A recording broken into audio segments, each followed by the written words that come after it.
vedare tinokuchingamidzai zvekare kune chimwe chirongwa pano paZim Facebook Secrets and Confessions. Tadzoka zvekare nemamwe mamessages. Rekedzai tibva tapinda mumamessages edu atadzoka takakubatirai. Meseji yedu yekutanga yakamira sekudai so. Hanzi makati zvenyu mukoma, ndinokumbirawo kuti munge muchindiposterawo nyaya yangu makavika chitupa changu. Hey, iko zvino zvindazosvika pakubhilivha manje kuti hakuna chimahara pasi pano pezuva, chimahara zvikwadi mushana. Worst of all, kana zvichibva kuna Satani hambofe akakupa chipo chemahara. Ndini uyo ndainge ndichizvishandira zvangu mune zvakanaka paya ndiri kuSouth Africa. Ndaitooneka basa kangu ndichishandira varungu vangu vainge vachindida, ndichitogarawo mugated community. Kunyangwe mapurisa ndainge ndisingatombozivi kuti kune chinonzi mapurisa anonetsa muSouth Africa, because all the times ndaingogara zvangu ndiri indoors. Ndaiti kana ndiine chandinenge ndichida, it's either varungu vangu vaingonditengera zvinhu zvacho online. Ndaingozongoti pandinenge ndazongonzwawo kuda ndobva ndazongoendawo kumall.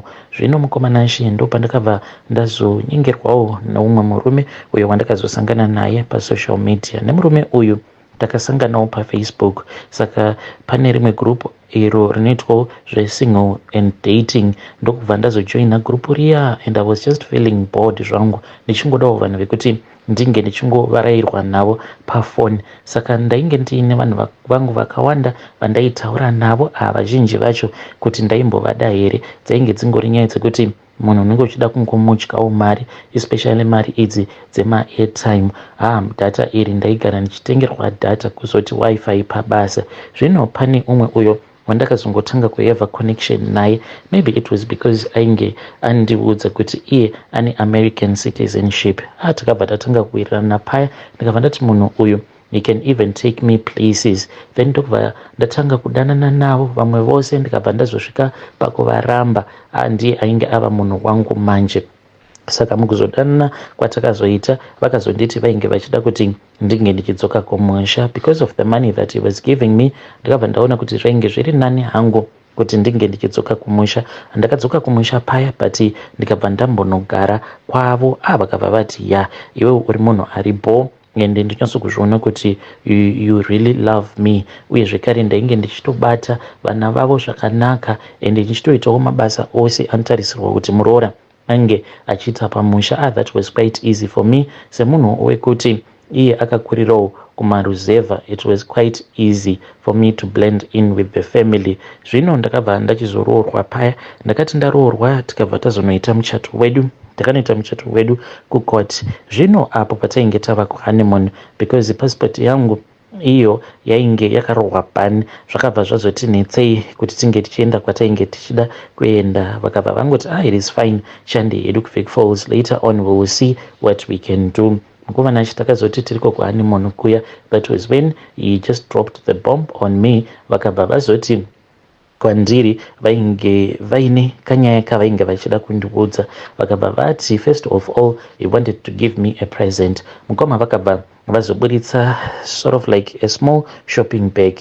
Ndichinovhura shopping bag chiya, ndikabva ndaona kuti mainge muine mari panduru mukomana She rema-US dollars. Ndikabva ndabvunza kuti yange iri mari yei. Vakabva vati it was a gift in advance, and he was only going to give it to me if I was going to forgive him and to do what he wanted me to do. Munongotiziva isu vanhukadzi. Ndakabva ndagamuchira mari iya, and I thanked him. Akabva ati no, even though I had given him great sex, but still I needed to do what I was supposed to do. Usiku hwose ndakamunetsa ndichiti ndainge ndichida kuti iye ange achindiudza kuti ndaifanira kuti ndinge ndichizoita sei, but mukomana She haana kuda kundiudza. Zvino the next day akabva azonditi it's fine, you can go on a shopping spree. Indeed, I then went on my shopping spree, but ndainge ndisingatozivi kutoti kushandisa kwandainge ndava kutoita mari zvainge zvichazotondikosta later on, because idzi dzainge dziri mari dzehurombwa. Zvino takazoti tadzoka kuno kuHarare. Mukomana She ndo pandakatanga kurota mamwe mazihope andainge ndisinganzwisisi. Ndainge ndava kumurota murume uyu achimuka usiku obva atanga kufamba. Aiti kana afamba kudaro obva azonopinda panext door, obva atanga kuita bonde nemhuka yepanext door. Ndakabva ndati ihope dzakaita sei kubva handisati ndakamborota munhu achiita bonde nemhuka ini. So iye akabva azoti kwandiri hope dzose idzo dzandainge ndichirota dzainge dziri dzechokwadi. Ndikabva ndati iwe, what do you mean? Because ndinototi kana ndikamuka ndinotokuona uri munhu. Akabva azondipa umwe mushonga akabva anditi kana ukazowana mukana ndisati ndakuudza toda kuti mushonga uyu unge uchizouisa mumvura, unoswera muswere wese wezuva wakaunyika mubhaketi remvura, but unofanira kuti unge uchizoisa bhaketi racho iroro pamumvuri. Mushonga uyu haufaniri kuti unge uchizoiswa pazuva direct. Ndikabva ndati muchatondidzidzisa. So mangwana acho takazoita izvozvo, ndokubva ndazoisa mushonga uya ndikausoka mubhaketi, ndokubva tazoenda tikabva tazonouisa pasi pemumvuri wemuti. Saka muswere wese wezuva tainge tigere tichingomonita tichida kuona kuti bhaketi riya raisazorohwa nezuva here. Then usiku hwakazoti hwasvika, ndipo apo paakazonditi ndainge ndichifanira kuti ndinge ndichizogeza nayo mvura iyeya yainge iine mushonga. Ndikabva ndaita saizvozvo. Mukomana achi ndakati ndageza, ndakabva ndazonzwa ndainge ndava nechimwe chivindi chekuti kana munhu ndainge ndichitonzwa ipapo kuti ndinokwanisa kuuraya kunyange amai vangu, kuvauraya for the sake of money. So later on in the night ndopaakabva azonditi nditevere. Ndobva ndazomutevera. We then went to his study room. Takati taenda kustudy room kwake kuya, ndipo apo paakazovhura akabva azondirakidza kuti iye ainge aine zvinhu zvake zvaainge ainazvo. Koma ndiko kainge katoriwo kekutotanga kangu ndichitoonawo kutoti chii chinonzi chikwambo. Nanhasi uno mukoma kutoti ndikuudzei kuti chinhu chandakaona ka icho chakambonyatsokuita sei. Zvinotonetsa kuti munhu unge uchidescribe, zvinotoda kutoti munhu ange achitochiona chinhu chacho chandakaona. Chinhu ichi musafunga kuti ndakachiona for a very long time, ndakangochiona for a couple of minutes ndokubva chatonyangarika. When I was still trying to understand kuti chinhu chacho chandainge ndichiona chainge chimbori chiko, ndopa chikabva chazonyangarika. Kubva ipapo kusvika pari zvino handina kana kuzombochiona zvekare. Saka iye akabva azonditi mari dzose idzo dzaainge ainadzo dzainge dziri mari dzeurombwa. Akabva azondiudza kuti iye pakunoromba kwake akatoita zvekutotora mutumbi waamai vake muchipatara. Vakabva vazoisa mutumbi waamai vacho mukofini, vakabva vazoenda musango. Hanzi vakabva vazonovhura kofini riya ndokubva aitiswa mhiko dzaakaitiswa nen'anga yake. Kwava kusimudza kofini riya zvekare kwava kudzokera naro kuchipatara. Then ndokubva mutumbi waamai vacho wazodzoserwa zvekare mumochwari. Kabva ndati zvino ini saka zvinoreva here kuti wakandisarudza kuti unge uchizondishandisa pamhiko dzako? Akabva ati kwete, iwewe you are very special. From the day that I started talking to you I just felt, uye zvekare iye anoti akabva atoudzwa nechinhu chake ichocho kuti inini I was the one. Ndikabva ndati it is okay. Ndikabva ndati saka iwewe uri kuda kuti ndinge ndichizoita sei? Ndopaakabva azondiudza kuti kweupenyu hwedu hwose, as long as tigere tiri tose, hanzi inini naye kainge kari kekutopedzisira kusangana pabonde, but mari ndinenge ndichipiwa. Ndikabva ndati zvino zvatisina mwana ndichaita sei, ndichararama nei? Akabva anditi uyo ndiwo mubhadharo wacho ka waunofanira kuti unge uchizobhadhara. Handiti iwewe unoda mari here? At least mari iyo yandinenge ndichikupa unofanira kuti unge uchitenda Mwari kuti vana vako wava kutokwanisa kuti unge uchivapawo upenyu hwakanaka. Ndakabva ndazoti it is fine. Mukomana ashe ndokubva ndabvuma paya. Pandakabvuma, honestly I thought kuti it was something that was really easy kungorarama nemunhu wako usingaiti bonde. Zvino mukomana ashe akabva achizondiudza kuti iye bonde pakanonzi, saka iye akabva azondiudza kuti mhiko dzake dzaakapiwa ndedzekuti anofanira kuti ange achizoita bonde nembwa. Saka usiku paya pandainge ndichirota hope dzose dzandairota dzainge dzitori hope dzechokwadi zvekutoti shuwa anotomuka. Kana amuka kudaro anotanga kufamba achitsvaka imbwa dzekuti ange achizosangana nadzo pabonde. Saka akabva azondiudza kuti ndidzowo mhiko dzake dzaanofanira kuti ange achizadzikisa idzodzo, in which I understood at that time. Kwa mwoyo mangu ndaizviudza kuti hapatomborina kana problem, ini ndichangozongoti pano nepapo ndinenge ndichitsvakawo munhu wekuti anopota achindigutsa. Akabva azoenda neni kun'anga mukoma, ndikabva ndazotemererwa nyora idzo dzandakatemererwa pasikarudzi yangu. Nyora idzi hanzi ndedzekuti kana ndikangoita mistake yekuti ndinonosika bonde nemunhurume, hanzi murume iyeye anotora umwe urwere mandiri hwekuti haumbofi wakarapika. So inini nemurume wangu kutoita bonde kwatinoita tinotoita iye yavanoti oral, zvekuti haazondiiti penetration. Dzimwe nguva ndinopfeka chipfeko changu chemukati, iye zvaanenge achiita ndezvekuti anenge akatsimbidzira sikarudzi yake pasikarudzi yangu, but ndinenge ndakapfeka chipfeko changu chemukati kana kutopfeka itori tight. Saka ndokutoita kwatinoita bonde ikoko, kana kuti tinongoita iyoyo oral yacho kudzamara iye apedza. But inini manje shungu dzandibata dzekuti dai ndambokwanisawo kuwanawo murume wekuti ndinopotawo ndichisika bonde naye, but dambudziko ndiroro rekuti ndine nyora dzandakatemererwa pasikarudzi yangu. Hanzi kungorara kwandichaita nemunhurume, hanzi murume iyeye anobva afa. Zvino handidi kuti ndinge ndichizopinza upenyu hweumwe munhu panjodzi, but at the same time ropa rangu veduwe, ropa rangu rava kupisa. Ndinonzwa kuti dai ndambokwanisawo kuwana murume anombondipodzawo mafeelings awo andinonzwa. Dzimwe nguva handirari kozi zvinhu izvi zvekuti munoita yacho inonzi oral pasina penetration zvinombotanga zvichanakidza, but zvinozosvika pekuti unenge wava kusakwanisa kugutsikana nazvo. So ndiyo nyaya yangu iyo yandiinayo already. Ndiri kutotaura hangu neimwe ex yangu, ndanga ndichingoti kana tikataurirana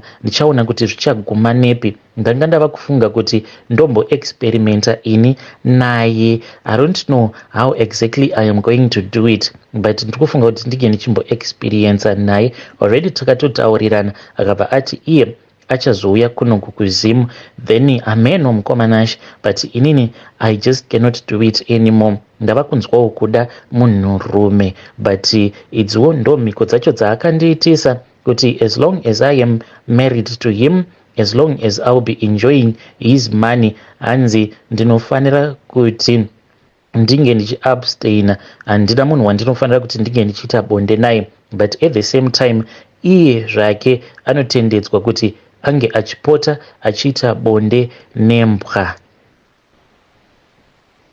Vidare ndo message iyo yandakatumidzirwa ichibva kuna vanzvadzi vedu. Hanzi mukomanashi hakuna hanzi hakuna chemahara, especially anything that you will be given by the devil, it will never be for free. Ngatitaurei navo vanzvadzi vedu ava mucomment section apa vava kutofunga kuti vange vachitoita zvavo maexperiment. Hanzi ndine mukomana wangu uyo wandakasiya kuSouth Africa, saka ndinototaura naye in secret. Saka ndoda kuti akazouya kunoku kuzimu ndobva ndazombozama ndione kuti zveshuwa kana ndikarara nemunhurume anobva afa here. Pakaipa. Ngatizame kuti tinge tichitaura navo vanzvadzi vedu ava mucomment section. Rekedzai tibva taenda panyaya yedu inotevera. Nyaya yedu inotevera yakamira sekudai. Hanzi makadi zvenyu mukoma, ndinokumbirawo kuti munge muchindiposterawo nyaya yangu makaviga chitupa changu. Ndauyawo pano ndiine confession yangu iyo yandiinayo. Ndinoda kureurura kuti inini ndakaendera umwe murume uyo watinoshanda naye kun'anga, but murume uyo he did not even do anything that was too bad, because isuwo taipota tichiita madhiri pabasa. Saka pakuzonoita madhiri dzimwe nguva taipota tichizonyudza, because isusu semadriver ndisu tine mukana wekuti kana tikabuda tikaenda kumadhilivhari then tinobva tazotengesa zvimwe zvezve zvatinenge taburitsa tabva nazvo kuwarehouse. Saka vaiva vatinenge tasiya kuwarehouse ivo vanenge vasina mukana wekuziva kuti zvinhu zvaizva zvazotengwa nemari. So this guy uyo wekumusha iye akazoda kuzviita sekunge munhu anonyanya kuziva stereki, ndobva azotanga kupfuurirana nemaSouth African vaya vanoshanda kuwarehouse kuti vapote vachiti nyima zvinhu. Vainge vava kuti imimi kuti tinge tichikupai anything munofanira kutoti munge muchitotipa cash up front because muri kunyanya kuti vhara stereki, muri kuita mega mari. This was after inini neumwe driver tose tabva mukutenga motikari, ndikabva ndati uyu ndichamusota. Saka madhamu vangu ivo vanowirirana nemaprofita akawanda. Ndokubva ndazoti kuna madhamu ndainge ndichida kuti vange vachindibatsira, vakabva vazonditsvakira muprofita wavaiti ya uyu nyaya dzacho ndiye anyatsokugona kudzifambira. Azveshuwa nyaya idzi dzakabva dzazofambirwa. Murume uyu ndakabva ndazoitirwa munamato, saka ndakati ndaitirwa munamato ndikabva ndazonzi ndaifanira kuti kana ndazosvika kubasa painge paine tsono idzo dzandainge ndakapiwa ndaifanira kuzongodzirasa tsono idzodzo ndichimutuka uyu murume watainge tichishanda naye. Ndakabva ndazoti ndasvika pabasa paya ndichiburuka motikari mangu ndokubva ndadonhedza tsono dziya dzainge dzakawanda dzaitosvika zvekuma 8 but handina kudzidonhedza dzose panzvimbo imwe chete. Ndakati ndapedza kudaro ndokubva ndazonyora kapepa kainge kaine zita rake uye zvekare ndainge ndakanyora kuti ndainge ndichida kuti ange achizoremara. Ndakabva ndazoenda kutoilet ndokubva ndazonoflasha. Mukomanashi murume uyu akabva azodonerwa nemacrates. Akati adonerwa nemacrates kudaro then ndokubva azoendeswa kuchipatara. Ruoko rwake rwakabva rwanzi rwainge rwavhunika but hanzi rwainge rwine infection zvekuti he had to be amputated. Murume uyu akazogara muchipatara kuzonosvika achizonoshayika, but to tell you the truth that was never my intentions. I never thought kuti munhu uyu achazosvika pakufa. Akati afa mukoma takatoitawo macontribution ndikatobvisawo mari yakati one day,